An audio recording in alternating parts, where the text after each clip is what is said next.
A graça e a paz.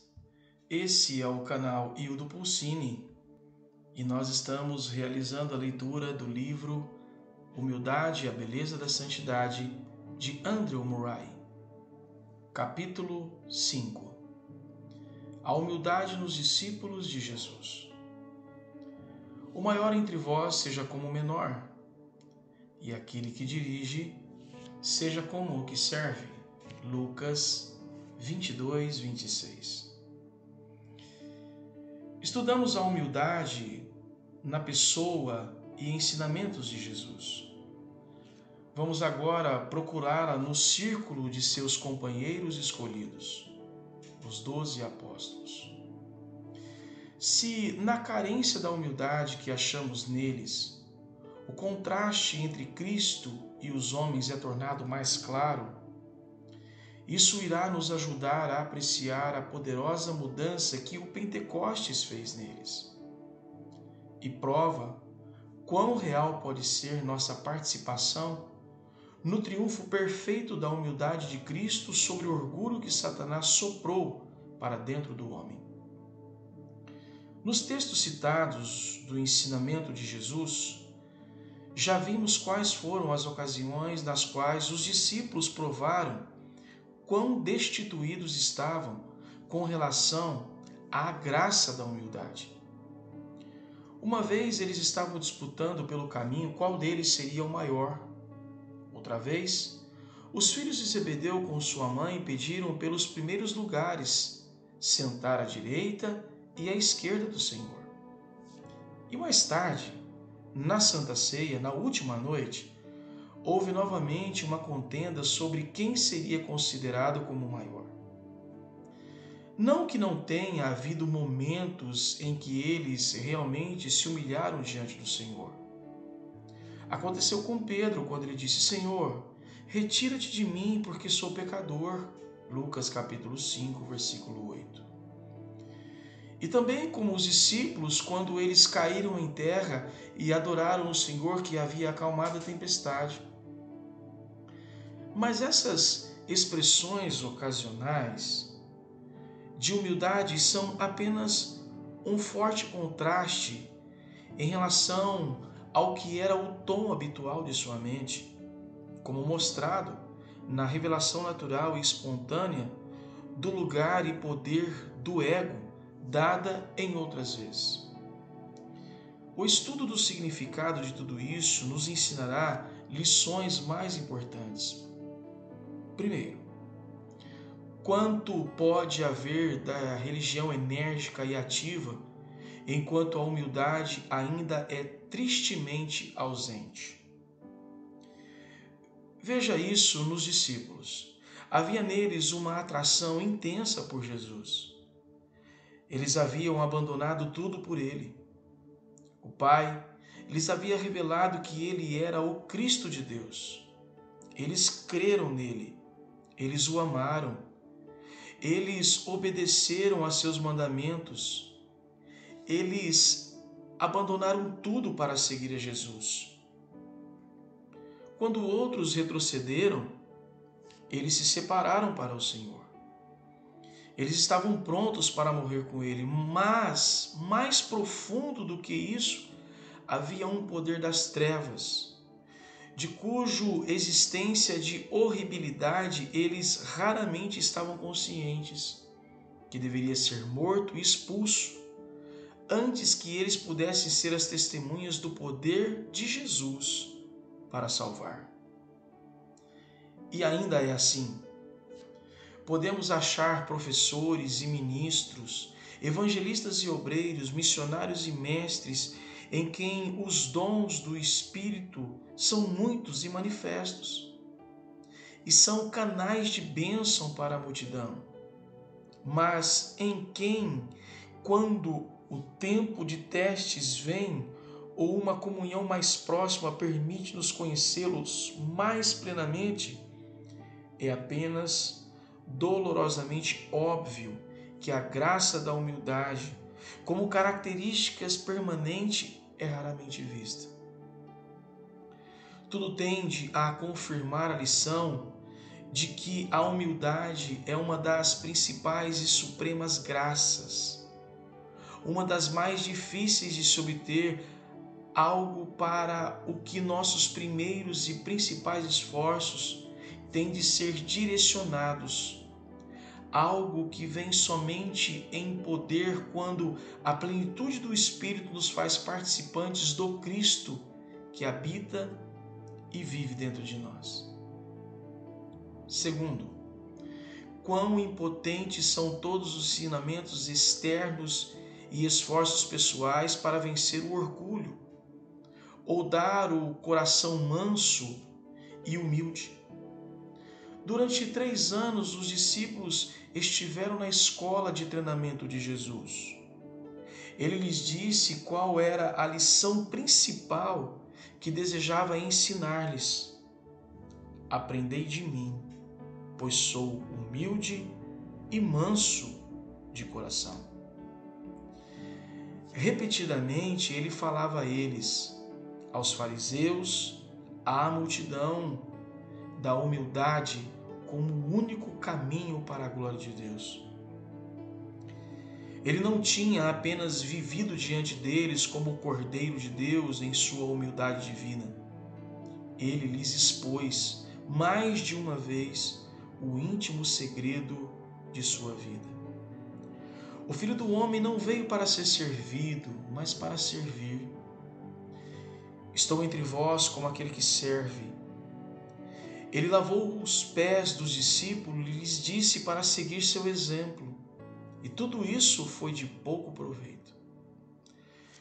Na Santa Ceia ainda houve contenda quanto a qual deles seria o maior. Sem dúvida, eles tentaram muitas vezes aprender suas lições e firmemente resolveram não ofendê-lo novamente, mas tudo em vão. Isso deveria ensiná-los e a nós a lição mais necessária de que nenhuma instrução exterior, nem mesmo a dada pelo próprio Cristo, nenhum argumento, por mais convincente que seja, nenhuma percepção da beleza da humildade, por mais profundo que seja, nenhuma decisão pessoal ou esforço, por mais sincero e sério que seja, pode expulsar o mal do orgulho. Quando Satanás expulsa Satanás, isso serve apenas para introduzir novamente um poder mais forte, ainda que mais oculto. Nada pode ser útil a não ser isto, que a nova natureza, em sua divina humildade, seja revelada em poder para tomar o lugar da velha, para tornar nossa natureza tão verdadeira como nunca foi. Terceiro, é apenas pelo habitar de Cristo em sua divina humildade que nos tornamos verdadeiramente humildes. Temos nosso orgulho que veio de outro, de Adão. Temos de ter nossa humildade também de outro. O orgulho é nosso e governa em nós como seu muito terrível poder, porque isso é nosso próprio ser, nossa própria natureza. A humildade tem de ser da mesma maneira. Ela tem de ser nosso próprio ser, nossa própria natureza. Tão natural e fácil como é ser orgulhoso, tem de ser e será ser humilde. A promessa é: onde até mesmo no coração abundou o pecado, superabundou a graça.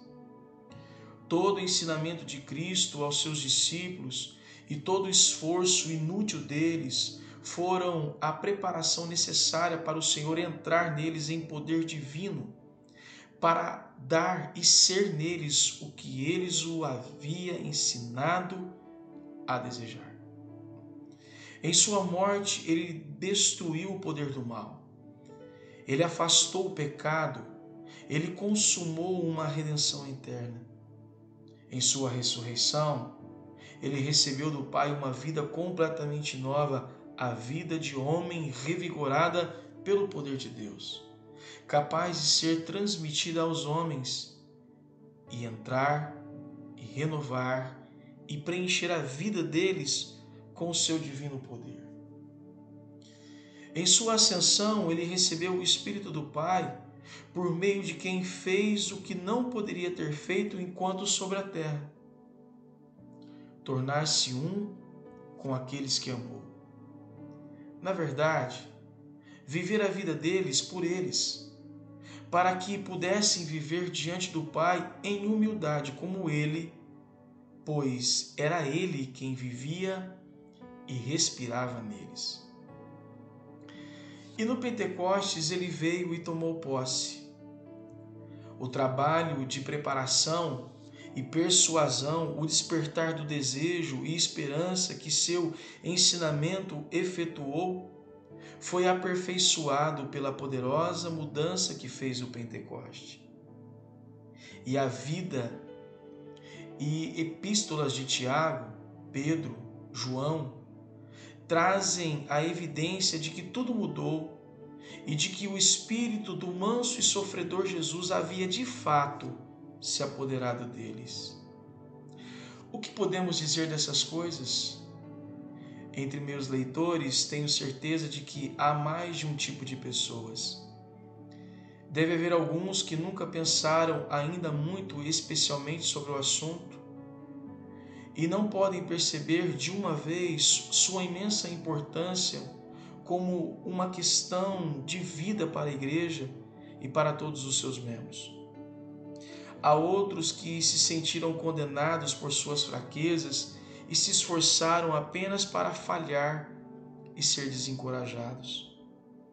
Outros podem ser capazes de dar alegres testemunhos de bênção e poder espirituais e ainda assim nunca ter havido a convicção necessária, a qual aqueles à sua volta percebem ainda estar ausente.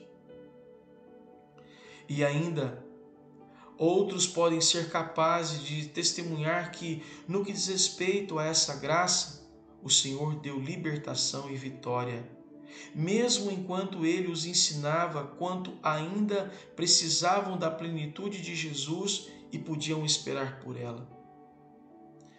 Não importando o que e a que classe pertençamos, devo frisar a urgente necessidade que há para toda a nossa busca de uma profunda convicção do lugar único que a humildade possui na religião de Cristo.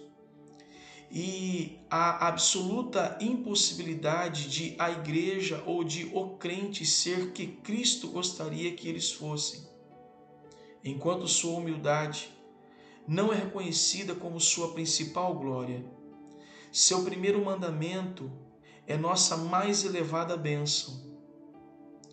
Vamos considerar profundamente quão longe os discípulos haviam conseguido ir, enquanto essa graça estava ainda tão terrivelmente ausente.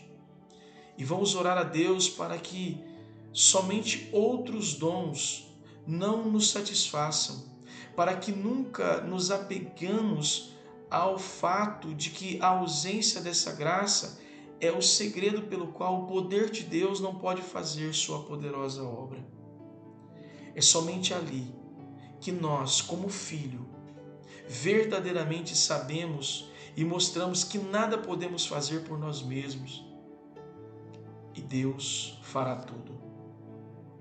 É quando a verdade de um Cristo que habita interiormente toma o lugar pelo qual ele chama na experiência dos crentes que a igreja colocará suas belas vestes e a humildade será vista em seus mestres e membros como a beleza da santidade.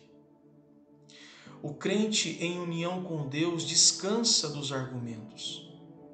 É difícil para a alma reprimir a argumentação enquanto está alienada de Deus. Ela argumenta porque perdeu o Deus da razão. O crente verdadeiramente restaurado cessa da argumentação viciosa e complicada da natureza. A verdadeira sabedoria é desejar conhecer tudo aquilo que Deus deseja que conheçamos.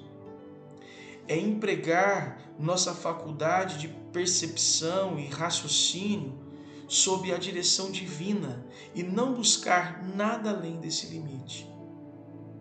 Você que busca a verdade, tendo exercitado sua razão até descobrir que não existe paz nela, descanse no Deus da razão. O que você não sabe, Deus sabe. Ande com os olhos vendados e Deus, com sua mão, guiará você. T.C. Upman. Finalizamos aqui o capítulo de número 5 desse livro maravilhoso de Andrew Murray, Humildade, a Beleza da Santidade. Esse é o canal Hildo Pulcini. Se você ainda não é inscrito no canal, se inscreva no canal, aperte o sininho para que você possa receber os novos áudios com a graça de Deus. Deus te abençoe e fique na paz.